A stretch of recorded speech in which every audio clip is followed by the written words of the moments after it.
Hi there, Matt here with thevirtualinstructor.com, and in this lesson we're going to take a look at 5 tools and techniques for blending colored pencils.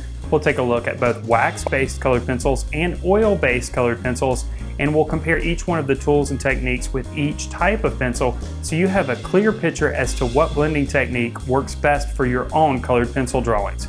And we'll also take a look at that obvious factor that you may be overlooking that seriously affects the blending of your colored pencils. Let's go ahead and take a look. We'll start here by taking a look at the wax-based colored pencils first, and I'm using Prismacolor Premier pencils for this. We'll layer a bit of ultramarine over the top of crimson red, and we'll create a transition zone. And you can see the pencils blend pretty nicely when you go back and forth and create somewhat of a transition.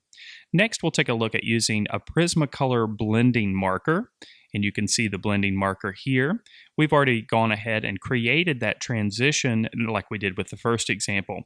Now we'll apply the marker over the top, and you can see that the marker actually dissolves some of the colored pencil material, creating a smoother transition and some nice blending. There is some streaking that occurs though with this marker.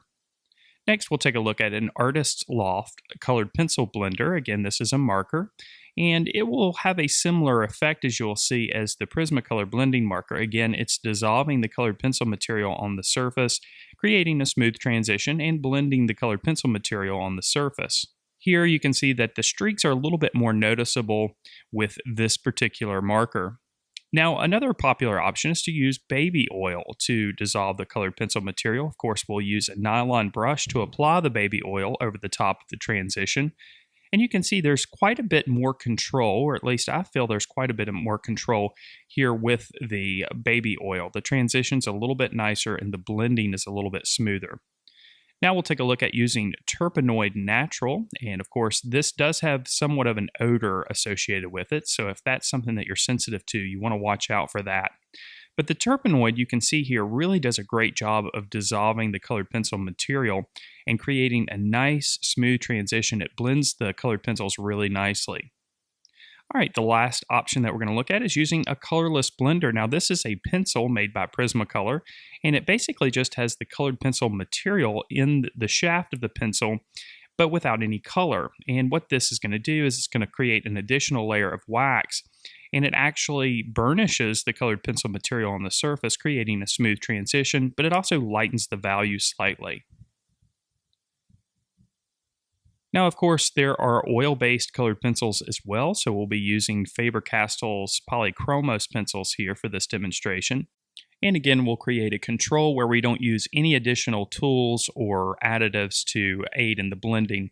I'm just layering phthalo blue over the top of cadmium yellow to create that transition. And you can see, though, oil-based pencils do a pretty good job of blending on their own without additional tools. All right, next we'll revisit the Prismacolor blending marker again using the oil-based pencils and have a look at how this particular tool works. And you can see right off the bat that the blending marker doesn't do quite as good a job with the oil-based colored pencils, creating a smooth blending effect. It lightens the value slightly, and it's, again, a little bit streaky.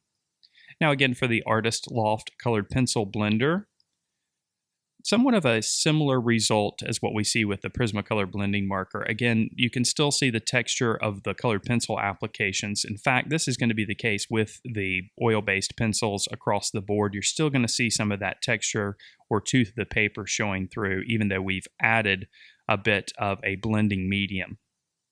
All right, next with the baby oil, and you can see the baby oil does a pretty good job dissolving the oil-based colored pencils. In fact, it's creating a pretty nice green in between the phthalo blue and the cadmium yellow. There's quite a bit of control here as well. I really feel like using a brush gives you a bit more control than using the marker. All right, with the terpenoid, again, we can see that the oil-based pencils dissolve relatively nicely, and we get a nice smooth transition from blue to yellow with a nice yellow-green area in between, and even some blue-green showing up there as well. So the terpenoid does an excellent job. And lastly, with the Colorless Blender, even though the Colorless Blender is wax-based, it does a relatively good job blending the oil-based colored pencils. There's a smooth transition of color. We can see blue-greens and yellow-greens and a nice transition. And what's that obvious factor that you may be overlooking that seriously affects the blending that you can achieve with colored pencils? Well, it's the paper, of course. The tooth or texture of the paper seriously affects the transitions of color and value and the blending that you can achieve with colored pencils.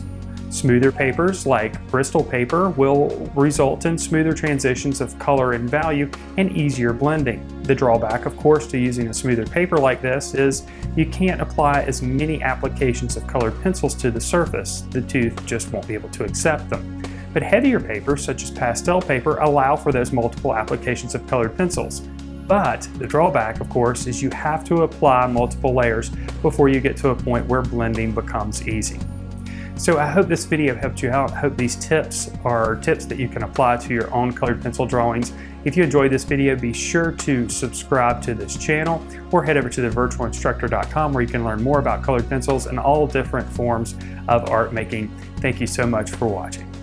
If you're ready to learn more about drawing and painting, then why not check out our extensive membership program, which includes comprehensive video courses, weekly live lessons, ebooks, lesson plans, and much, much more. Just click on the button in the center of your screen or click on the card in the upper right-hand corner to learn more.